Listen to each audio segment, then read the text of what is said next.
si Mai Salazar, hatid sa inyo ang mga pinakamainit na balita sa bansa dito sa News Force. Sa ulo ng mga balita, Quadcom siniyasat ng kaugnayan ni dating Pangulong Rodrigo Duterte sa issue ng EJK. Mahigit 30 POGO workers na bigyan ng trabaho on the spot sa ginanap na special job fair ng DOLE.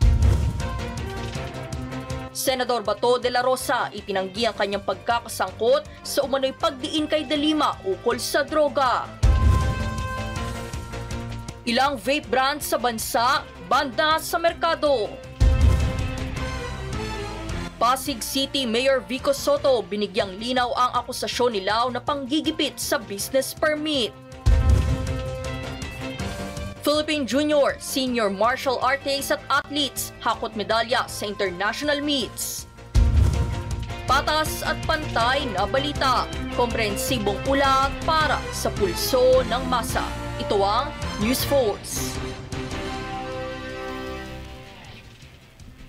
Kamakailan sa Kongreso, hinimok si Garma ng Quadcom na ilabas ang katotohanan sa EJ case at ang umano'y koneksyon ni Duterte.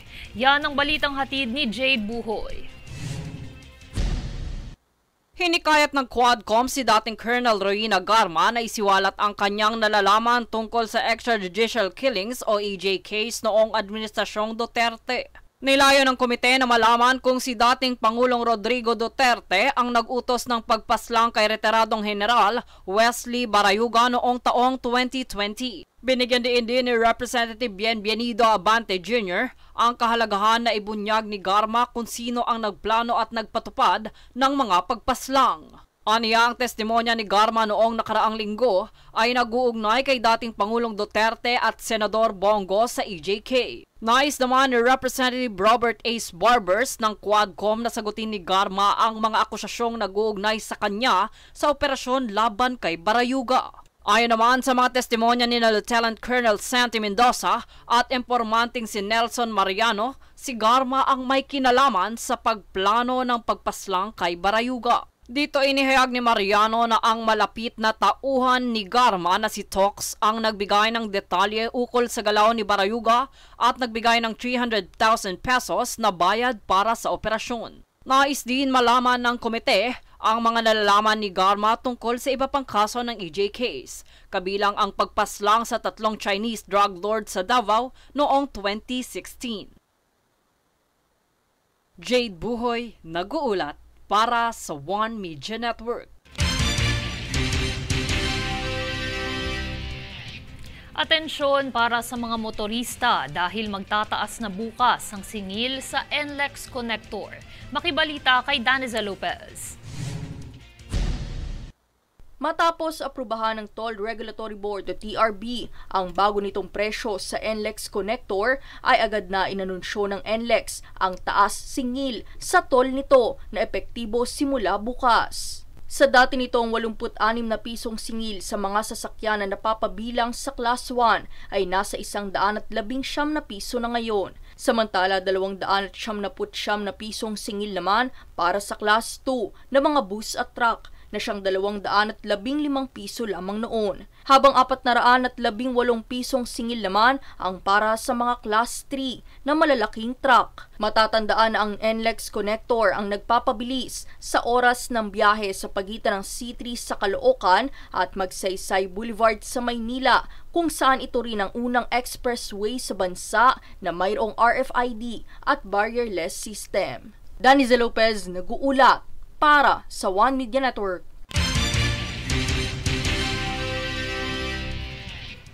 Umabot sa 200,000 deboto ng Reyna ng Santo Rosario, La Naval de Manila ang nakiisa sa kapistahan nitong linggo sa lungsod ng Quezon. Ang datos na ito ay mula sa Quezon City Police District kung saan nilibot ng mga deboto ang mga karatig barangay ng Santo Domingo Church sa kanilang isinagawang Grand Procession. Ang aktibidad na ito ay isinagawa upang ipakita at ipahayag ng mga deboto ang kanilang panata at pananampalataya sa Birhen.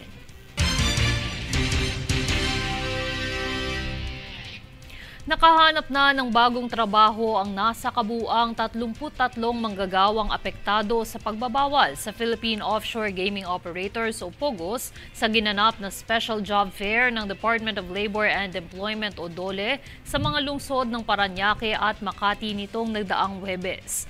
Ayon sa datos na inilabas ng DOLE noong Biyernes, ang mga aplikanteng ito ay na-hire on the spot ng mga katuwang na employer. Nasa 340 manggagawa ng POGO ang nagparehistro para lumahok sa mga nasabing Special Job Fair. Inorganisa ng DOLE ang kaganapan para sa mga apektadong manggagawa ng POGO matapos ipahayag ni Pangulong Ferdinand Marcos Jr. ang pagbabawal sa mga POGO sa bansa.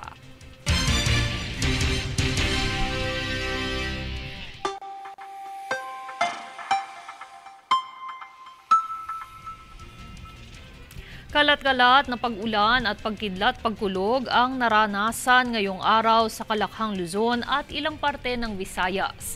Ang mga pag-ulan sa Hilagang Luzon ay dulot ng shear line, samantalang easterlies naman ang nakapagpaulan sa Timog Luzon at ilang parte ng Visayas. Sa kasalukuyan ay wala namang bagyong namataan sa paligid ng Philippine Area of Responsibility.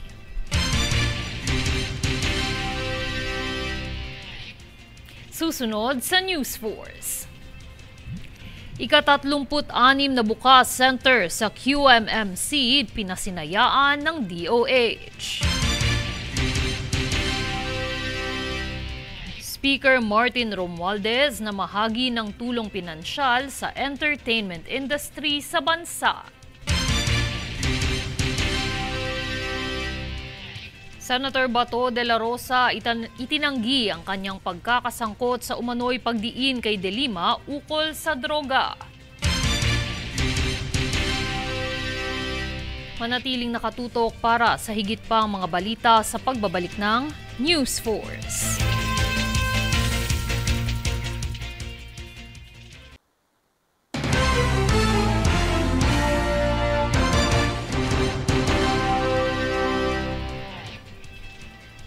Itinanggi ni Senator Bato de la Rosa ang alegasyon sa kanyang umano'y pagkakadawit kay dating Senador Laila de Lima at Peter Lim ukol sa mga iligal na drug trade.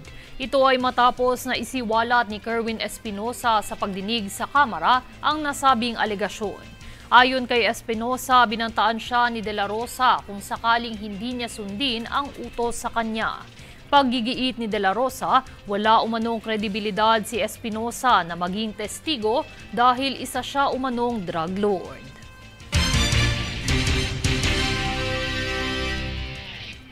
Naghandog ng tulong pinansyal si Speaker Martin Romualdez sa entertainment industry sa ilalim ng programang BPSF ng pamahalaan. Tunghaya ng ulat ni Princess Castro. Sa ilalim ng Bagong Pilipinas Servicio Fair o BPSF, nagkaloob ng tulong pinansyal si House Speaker Ferdinand Martin Romualdez sa 15,000 miyembro ng malikhaing industriya ng bansa.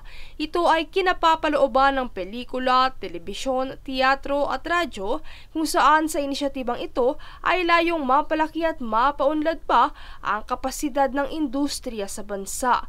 Ang naturang kaganapan ay may temang paglinang sa industriya ng paglikha na ginanap sa PhilSports Arena sa Pasig City. Sa bawat kwalipikadong benepisyaryo sa ilalim ng ayuda sa Kapos ang Kita Program o AKAP ng Department of Social Welfare and Development ay nakatanggap ng 5,000 pisong cash aid ang mga ito. Bukod dito ay mayroon ding tigli 5 kilong bigas na handog sa bawat benepisyaryo. Bilang karagdagan sa direktang tulong sa pera, ang BPSF ay nakikipagtulungan sa mga stakeholder ng industriya kung saan hatid dito ang mga job fair at programa bilang suporta na nakaayon sa pangangailangan ng mga professional na sektor ng creative industry.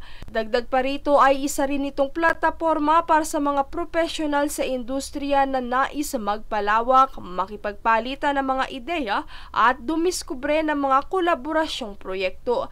Dumalo at nagpahatid ng suporta ang ilang mga kawani ng gobyerno, opisyal at mga personalidad sa harap at likod ng kamera. Princess Castro nag-uulat para sa One Media Network. Bukod sa mga pamosong tourist destination sa bansa, angat din sa Pilipinas pagdating sa medical at wellness tourism. Ayon sa pamahalaan, isa ito sa nilalayong paunlarin pa ng administrasyon. Para sa detalye, narito si Francis Riodique. Boracay, Palawan, Siargao, Bohol, Intramuros. Ilan lamang ito sa mga sikat na mga tourist destination sa Pilipinas. Ngunit bukod sa pagkakaroon ng maraming mga dinarayong lugar, kilala din ang bansa sa larangan ng medical at wellness tourism. Ito ay dahil ayon sa datos ng Medical Tourism Association, rank 24 ang Pilipinas sa buong mundo pagdating sa medical tourism at ikatlo naman sa mga bansang kabilang sa ASEAN. Ito ang ibinida ng Department of Tourism sa ginanap na International Health and Wellness Tourism Congress ngayong araw sa Taguig City. Ayon sa DOT, mahigit 250,000 na mga turista kada taon ang tinatarget na maranasan ang hatid na medical at wellness experience ng Pilipinas. Kasama na rito ang sinaunang paraan ng paggagamot na tinatawag na hilot, gamit ang partikular na mga halamang gamot. Gayon din ang mga makabagong pamamaraan at teknolohiya sa serbisyong pangkalusugan. This combination of modern healthcare and time-honored traditions makes the Philippines a unique and appealing destination for those seeking a complete wellness experience. Pagtitiyak ng Tourism Department, patuloy nitong papalakasin ang estado ng Pilipinas sa naturang sektor ng turismo. Kasama na nga dito ang layon ng nangyaring Congress kung saan mahigit na 30 mga posibleng investor mula sa iba't ibang bansa ang inimbitahan para sa posibilidad na mga kasunduan. So we're very excited for the growth of this sector, especially na sa pagkakaroon ng mga international health and wellness tourism congresses na ito, ay mabibigyan pa natin yung ating mga kababayan ng oportunidad na magkaroon na mas marami pang trabaho sa turismo, and of course, our private tourism stakeholders will have more income and livelihood for their enterprises. Kumpiyansa ang pamahalaan na mula sa 250,000 na mga turistang tumatangkilik sa medical at wellness tourism ng Pilipinas ay magiging kalahating milyon na ito sa taong 2030. Francis Riodique, nag-uulat para sa One Media Network. Sa nakaraang pagdalaw ng Philippine Statistics Authority sa Kongreso ay nagbahagi sila ng mga paraan upang mapaigting ang serbisyo sa pamamagitan ng digital platforms. Para sa detalye nito, tunghayan mula kay Jade Buhoy. Nagdala ang Philippine Statistics Authority o PSA ng kanilang Mobile Civil Registry System o CRS sa House of Representatives bilang bahagi ng kanilang 117 anibersaryo. Layunin ng ahensya na mas mapalapit ang kanilang serbisyo sa publiko sa pamamagitan ng mobile CRS na nagpoproseso ng dokumento sa mga lugar tulad ng job fairs, government caravans at trade fairs. Una na itong sinubukan noong ika-25 ng Marso ngayong taon sa lungsod ng Candon, Ilocos Sur at plano ng PSA na ipakalat ito sa buong bansa kabilang ang mga malalayong lugar. Ayon naman sa ahensya, mas mabilis ang proseso ng mobile CRS dahil hindi na kailangan ng appointment para makuha ang mga civil registry documents. Ilan sa mga dokumentong maaaring makuha sa mobile CRS ay birth, marriage at death certificates, maging ang certificate of no marriage. Bahagi pa ng ahensya na sa loob lamang ng 15 hanggang 20 minuto ay makukuha na ang mga dokumento, kaya maraming tao ang dumagsa upang ma-avail ito. Ipinaliwanag din ng PSA ang kahalagahan ng matatag na internet connection sa proseso dahil kailangan ipadala sa central office ang encoding bago ito ma-print. Sa nasabing araw, umabot sa 500 applications ang naproseso ng mobile CRS sa kanilang pagbisita sa House of Representatives. Jade Buhoy, nag-uulat para sa One Media Network. Sa pagdiriwang ng National Mental Health Week nitong kamakailan lang ay inilunsad ng Department of Health o DOH sa pangunguna ni Secretary Teodoro Herbosa at Quirino Memorial Medical Center o QMMC Medical Center Chief Dr. Evelyn Victoria Reside ang Psychiatry Ward and Complex sa QMMC at 36th Bagong Urgent Care Ambulatory Service Center o Bukas Center. Ayon sa DOH, ang pagpapasinaya ng Psychiatry Ward and Complex sa QMMC ay nagpapakita ng patuloy na dedikasyon ng kagawaran sa pagpapahusay ng mental health services mula nang maisabatas ang Mental Health Act noong taong 2017.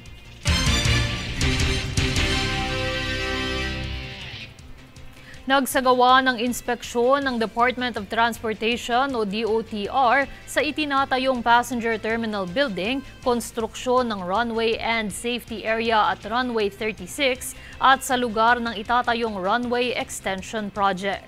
Ito ay personal na pinuntahan ni Secretary Jaime Bautista, DOTR Undersecretary for Aviation and Airports Attorney Roberto Lim, CAAP Deputy Director General for Administration Attorney Danjun Lucas at Director Joel Laguerta. Layo ng inspeksyon na tingnan ang progreso sa mga proyekto nito at tiyakin na ligtas para sa publiko ang modernisasyon pagdating sa transportasyon.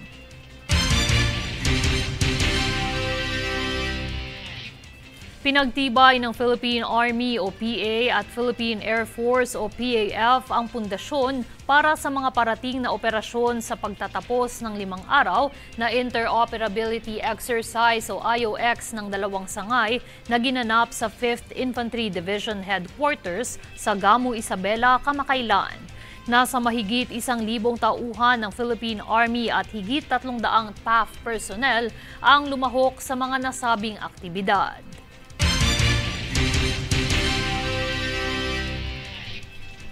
Formal nang inilabas ang kaso na isinampa laban sa ilang vape brands sa bansa dahil sa paglabag sa Section 4D ng Republic Act No. 11900 o ang Vaporized Nicotine and Non-Nicotine Products Regulation Act.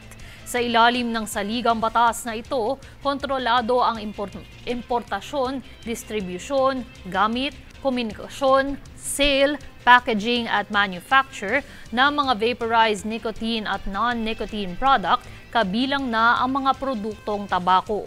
Sino man ang lalabag sa batas na ito ay papatawan ng kaukulang multa at parusa kung saan nasa 2 milyong piso ang halaga para sa unang opensa, doble naman ito ang ikalawa at 5 milyong piso at kanselasyon ng business permit at lisensya naman para sa huling opensa.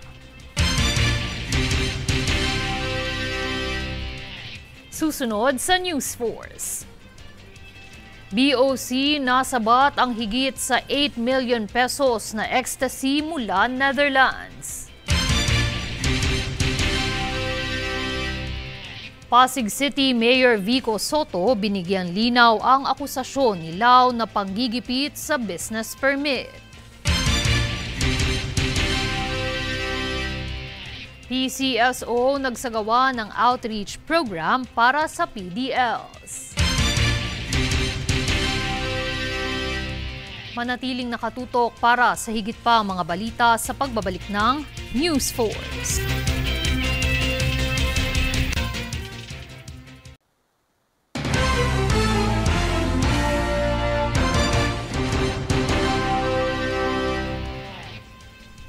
Nagsalita si Pasig City Mayor Vico Soto ukol sa pag-usbong muli ng 2020 viral video ng demolition matapos magpatawag ng press con ang negosyante nitong nagdaang Sabado. Yan ang balitang hatid ni Daniza Lopez. Matapos manahimik ng 3 taon umanong agrabyado, ay nagpatawag ng press conference si Engineer Selwyn Lau ng Wing-Am Construction and Development Corporation para isiwalat ang pang-aatake umano at pang-aabuso ni Pasig City Mayor Vico Soto. Ito'y matapos hindi isyuhan ng lokal na pamahalaan ng Pasig ng business permit ang negosyante. Itinuturi naman ito ni Lao bilang panggigipit dahil 3 taon na magmula noong hindi nito aprubahan ang pagbibigay ng permit hanggang ngayon. Matatandaan na nag-ugat ang issue sa isang kontrobersyal na video sa taong 2020 kung saan nagkainita ng mayor at negosyante dahil sa illegal demolition. Karamihan sa inyo, ang napapanood lang ninyo sa social media ay edited yun. Ibig sabihin, may director kasi alam mo naman, taga-showbiz naman siya eh. Pagpapaliwanag naman ni Mayor Vico Sotto sa kanyang opisyal na Facebook post sa kasong isinampa ng LGU ay convicted ng korte si Lao. Dagdag pa niya, kaya't ganoon na lamang ang naging aksyon ng lokal na pamahalaan ay dahil sa iligal na pagde-demolish sa kabahayan ng mga informal settler na siyang iniutos ng negosyante. Anya, may sapat at tamang proseso rito na handang tumulong ang LGU. Dagdag pa ng mayor, bukod sa may bata pa sa loob ng bahay, ay nasira rin ng pagde-demolish ang ilang bahagi ng kalsada. Depensa naman ni Vico ukol sa usaping droga, na-refer na ito ng maayos sa Chief of Police ng Pasig kung saan lumalabas na walang naiharap na ebidensya si Lao. Sa kabila nito ay patuloy at nanindigan pa rin si Sotto sa misyon nitong wakasin ang pamumulitika at korupsyon sa bayan. Daniza Lopez, nag-uulat para sa One Media Network. Kamakailang nagsagawa ang Philippine Charity Sweepstakes Office o PCSO ng outreach program noong ika-10 ng Oktubre 2024 para suportahan ang mga persons deprived of liberty o PDL sa Correctional Institution for Women sa Mandaluyong City. Dito naman naghandog ang PCSO ng 600 assorted toiletries para sa mga PDL na walang bumibisita, mga performers at may mga trabaho sa loob ng pasilidad upang magbigay ng kaginhawaan at dignidad sa kanilang pang-araw-araw na buhay.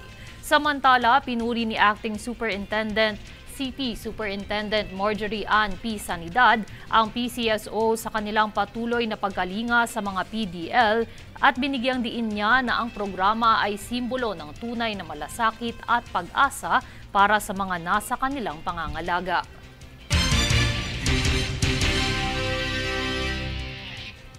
Nasabat ng Bureau of Customs o BOC sa Port of Clark katuwang ang PIDEA ang 4,891 ecstasy tablets na nagkakahalaga ng 8.314 million pesos na itinago bilang coffee beans mula sa Netherlands. Dito nadiskubre ng BOC sa X-ray Inspection Project ang kahina-hinalang shipment at kinumpirma ng Canine Inspection ng CAIDTF at PIDEA na mayroong iligal na droga sa loob nito. Isinailalim sa warrant of seizure and detention ang shipment dahil sa paglabag sa Customs Modernization and Tariff Act o CMTA at Comprehensive Dangerous Drugs Act of 2002.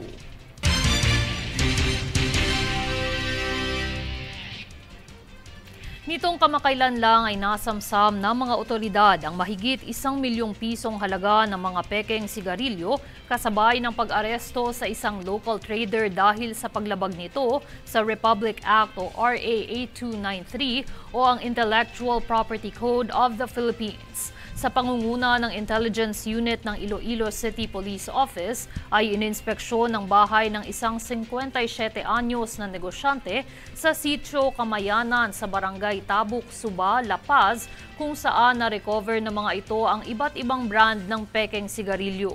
Kasalukuyang nakakulong ang suspect sa custodial facility ng Iloilo City Police Station 2 at mahaharap sa kasong paglabag sa RA 8293 habang ang mga kontrabando ay nasa exhibit custodian ng City Intelligence Unit.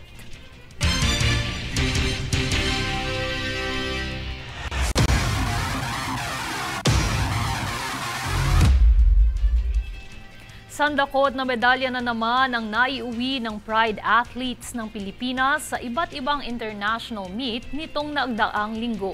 Ang detalye sa ulat ni Princess Castro. Nagpamalas na naman ang bangis ang mga atletang Pinoy matapos humakot ng medalya sa iba't ibang kategorya ng palakasan sa labas ng bansa. Una na rito si Anton Ignacio na itinanghal na kampiyon sa Pro-Am 1,100 stock event ng IJSBA World Finals na ginanap sa Estados Unidos. Kabilang naman sa mga humakot ng 8 ginto, 5 pilak at 4 na tansong medalya ay ang mga atletang lumaban sa 2024 Marianas Open International Championship sa Guam, USA para sa 17 kategorya ng men's adult. Hindi rin nagpahuli ang Philippine Kickboxing Team para sa Asian Kickboxing 2024 kung saan naiuwi ang gintong medalya sa female low kick under 56 kg at pilak na medalya sa male K1 ng 75 kg. Nagdagdag din ng medalya ang team na lumahok sa Phnom Penh, Cambodia para sa Asian Kickboxing 2024 kung saan isa si Olympian boxer Hergy Bacyadan sa mga atletang umani sa 4 na ginto at 7 tansong medalya para sa Pilipinas. Bukod sa adult division ay nag-uwi rin ng 3 ginto, 1 pilak at 3 tansong medalya ang junior kickboxing team sa kaparehong kompetisyon. At para sa karagdagang sandakot na medalya, naiuwi naman ito ng junior at senior martial artists ng bansa para sa larangan ng Jiu-Jitsu sa Marianas Open International Championship sa Guam. Mula sa female at males division ay humakot ng 5 ginto, 2 pilak at 1 tansong medalya ang koponan. Dagdag pa rito ang 3 gintong medalya na nakamit ng female team para sa mga kategoryang Gray Junior Teen Feather, Yellow Teen Light Feather at Gray Pre-Teen Medium Heavy. Sa dibisyon naman ng women at men ay multiple podium din ang dinomina ng martial artist na nakapag-uwi ng 7 ginto, 2 pilak at 3 tansong medalya. Dahil dito, lubos naman ang pagpapasalamat at galak ng Philippine Sports Commission sa karangalang hatid ng mga pambansang manlalaro sa larangan ng palakasan. Princess Castro nag-uulat para sa One Media Network. At narito ang recap ng mga nagbabagang balita ngayon. Sa ulo ng mga balita, Quadcom, siniyasat ng kaugnayan ni dating Pangulong Rodrigo Duterte sa issue ng EJK. Mahigit 30 POGO workers na bigyan ng trabaho on the spot sa ginanap na special job fair ng DOLE. Senador Bato de la Rosa itinanggi ang kanyang pagkakasangkot sa umano'y pagdiin kay De Lima ukol sa droga. Ilang vape brands sa bansa, banda sa merkado. Pasig City Mayor Vico Soto binigyang linaw ang akusasyon ni Lau na panggigipit sa business permit. Philippine Junior, Senior Martial Artists at Athletes hakot medalya sa international meets. Patas at pantay na balita, komprehensibong ulat para sa pulso ng masa. Ito ang News Force. At yan ang pinakamainit na mga balita ngayong araw.